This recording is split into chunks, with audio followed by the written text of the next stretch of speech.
Accueillir les fleurs, texte de Pascal. En ce début de printemps, avec mon jardin pour tout horizon, j'ai accueilli les floraisons. Les tulipes, contemplation. Les iris, méditation. Les cerisiers, constellation. Les lilas, jubilation. Les pourpiers, déflagration. Les roses, perfection. Quelle émotion accueillir quand nous en serons au temps des cerises?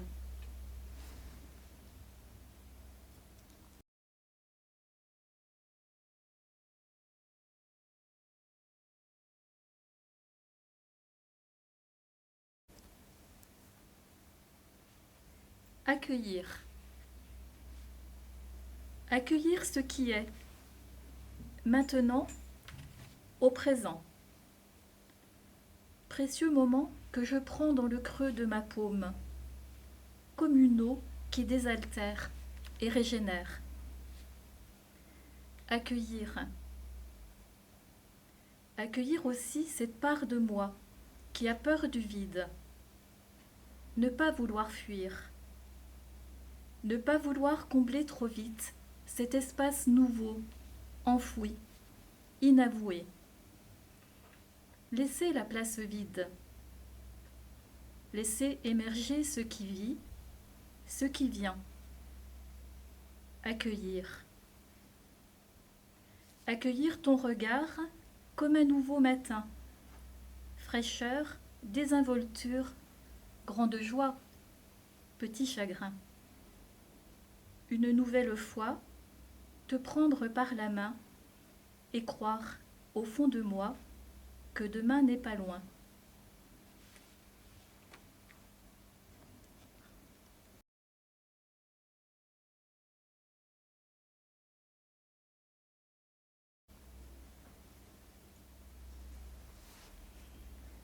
Texte écrit par Victor. Il était un con, appuyé sur son balcon. Tous les jours, et ce depuis toujours, du haut de son perchoir, il aiguisait sa langue comme un rasoir.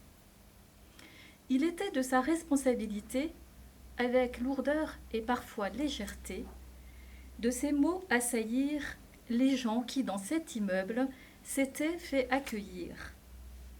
À chacun de leurs passages, les critiques faisaient rage. Alors, Mamselle Clément, on ne sait pas marcher doucement? Alors, Monsieur Fourage, toujours au chômage? Alors, Madame Strasy, toujours pas de mari? Son plus grand bonheur était le samedi aux premières heures, lorsque la voisine du premier sortait ses déchets. Alors, Madame François, toujours pas perdu de poids? Mais voilà que depuis 2 mois, il n'est plus le roi. Au sein de son petit royaume, à l'heure de son petit rhum, tous ses voisins se sont donné le mot pour saluer nos héros. Ils applaudissent, encouragent et remercient. Alors lui, il s'hérisse, rage et crie. Rien à faire. Plus personne n'en a rien à faire. Il en devient dément. C'est un confinement.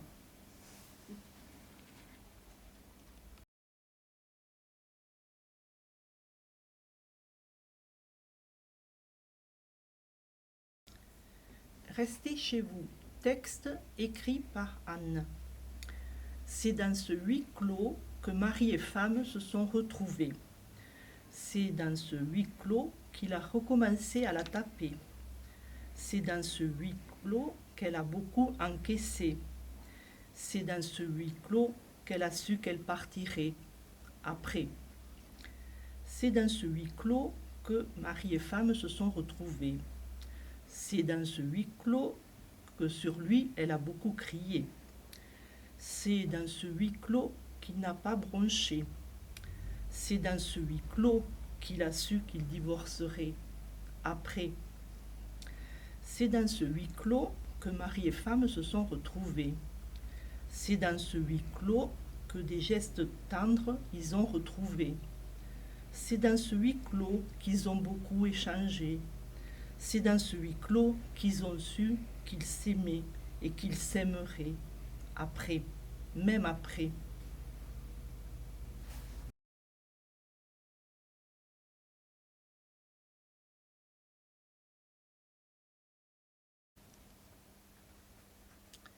La peur du vide, vue par Françoise. Les jours défilent, chaque jour différent, chaque jour pareil. Peur de n'avoir rien à faire, peur du vide de cette journée, et pourquoi pas?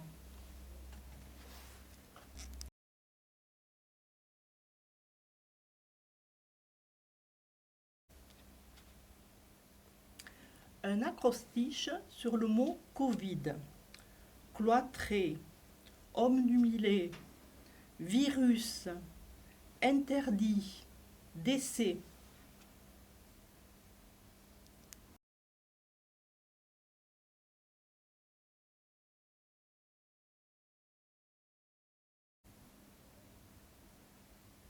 Un acrostiche sur le mot retrouvailles. Réjouissance, embrassade, tous, repas, ovation, unisson, vie, amitié, intégration, longtemps, liberté, entente, symbiose.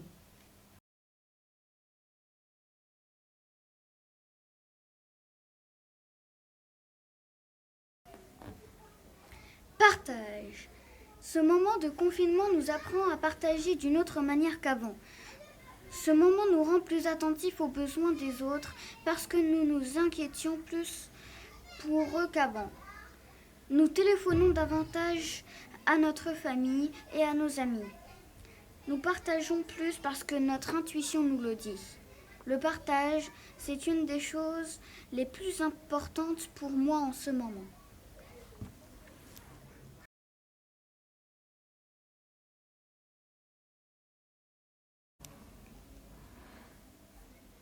Lourdeur et légèreté. En ce moment, si vous êtes inquiet à cause du confinement, vous avez un poids sur les épaules. Mais si vous êtes tranquille, vous êtes léger. N'empêche pas que c'est un peu dur de rester totalement tranquille. Moi, j'ai choisi de rester le plus tranquille possible en me divertissant, en me concentrant sur d'autres choses que le confinement et en aidant les autres. À chacun sa recette.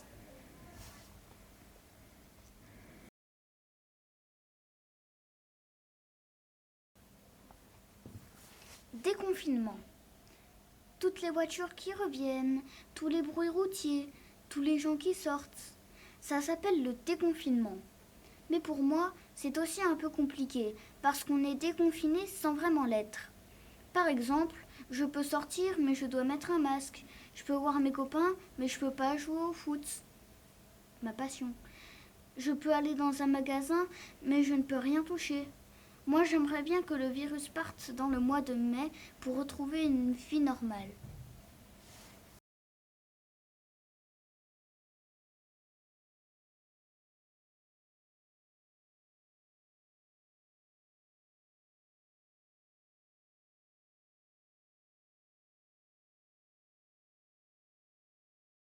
Bonjour, je suis Vincent. Je vais vous interpréter un texte que j'ai écrit qui est en trois parties, artistique, sociétale et une partie humoristique. Et là, j'ai sélectionné un extrait. Le nom de l'ouvrage, c'est La société de communication et ses paradoxes, suivi d'un recueil humoristique. Et là, le titre de ce que je vais vous interpréter, c'est Pourquoi trop de faux semblants? Nous pouvons avoir Internet, la modernité, la téléphonie, pourtant on se voit moins et on ne se contacte plus comme avant. Alors qu'avant, il y avait le téléphone fixe et non les portables. Et étonnamment, il y avait plus de rapports humains, d'entraide, que ce soit par le travail, la santé ou l'amour. Cela était peut-être dû à la guerre qui était passée par là et avait resserré les liens, forgé une meilleure solidarité, fraternité. Le naturel et la simplicité étaient davantage présents alors que la vie pouvait s'avérer plus dure. Nous sommes devenus au fil du temps des espèces de zombies, des moutons de Panurge, pouvant facilement être mal influencés, corrompus par l'argent, l'appât du gain, comme beaucoup de politiques, la plupart des médias télé, la presse qui se sont mis à faire du disque rayé dans les actualités. L'information est intoxiquée par l'intox de l'actualité, qui rend parano, qui peut faire du buzz, de choses ridicules, comme entre autres le phénomène Nabila, issu de la télé-réalité. Le modernisme, lui, peut avoir du bon, mais on la retire véritablement le mauvais, les trois quarts du temps, en se faisant endoctriner par des publicités commerciales, de voitures, d'assurances, de banques, de sodas, de malbouffe, comme les fast-foods, dont l'un des géants que je ne citerai pas.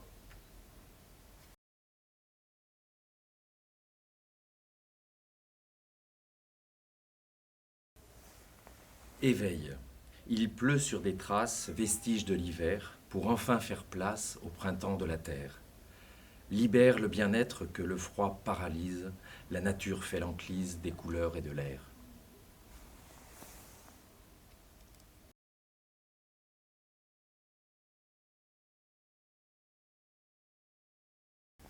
Sans penser, s'élancer, dépenser ses pensées, repenser des séquences, condenser sa romance, balancer en silence, s'avancer sans violence, se lancer dans sa danse, apprécier l'existence pour que tout recommence.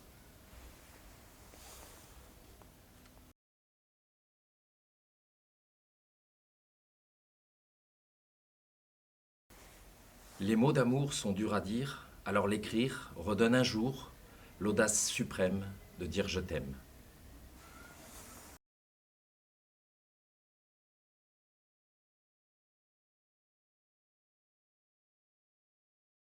Dans ma bulle, j'inspire la force du vent, j'expire le mauvais du dedans, libérant d'un poids malfaisant mon être vivant bienveillant. Libellule, comme libéré de cellules, léger et vif, sans véhicule, je remplis mon âme de nature, riche d'un paysage de verdure. L'évidence du beau qui entoure, la vie dense des champs alentours, dans ma bulle, repos éthique.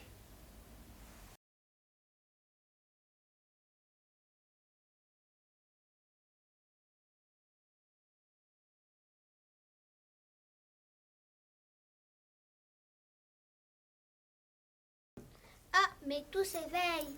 Quand le printemps est ici, mon anif aussi. Voici le printemps. Tout est plus clair maintenant. Oui, c'est le printemps. Le printemps sourit sur une face du monde comme un diamant. Lumière jaillit. Des fleurs bleutées et rosées renaissent à vie. Le soleil scintille. Le champ de fleurs colorées attend le printemps.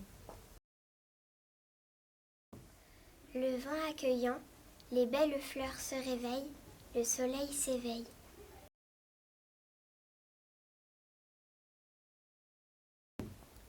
Les fleurs poussent très bien, le printemps me plaît beaucoup et les oiseaux chantent.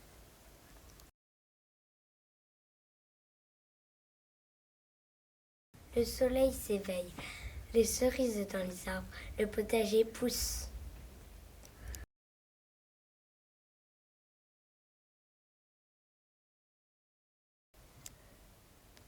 À fleur d'île. Partir le long des fleuves, s'offrir à la mer. Un soir de brise chaude au parfum de voyage. Toucher du fond des yeux l'espace doux amer, où s'abîment les nuits au sel blanc du mirage.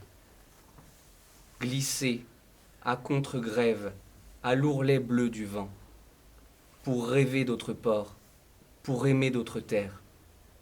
À fleur d'île, là-bas, plus loin vers l'Orient, se brûler de soleil à d'autres hémisphères, migrer vers un ailleurs où le temps n'a plus cours, quand s'éclaire au grand pont des aurores du monde, à la voile éolienne, le cœur à demi-jour, et que se rive au corps l'écume vagabonde. Partir l'âme nomade et s'enliser au ciel, nourrir du lait marin des jarres océanes, brunis de liberté au flux de l'immortel, et lire au front des jours l'exode en filigrane. Glisser à contre-grève, à l'ourlet bleu du vent, à fleur d'île, là-bas, plus loin vers l'Orient. Anne-Marie Vergne. Debout. Voilà un mot court, étriqué, de seulement 2 syllabes formées, de 3 consonnes et 3 voyelles composées. La parité est respectée. Quand ce mot est prononcé, c'est un ordre qui est donné, pour passer de la position assise à coucher, et atteindre la verticalité. Et pourquoi faire?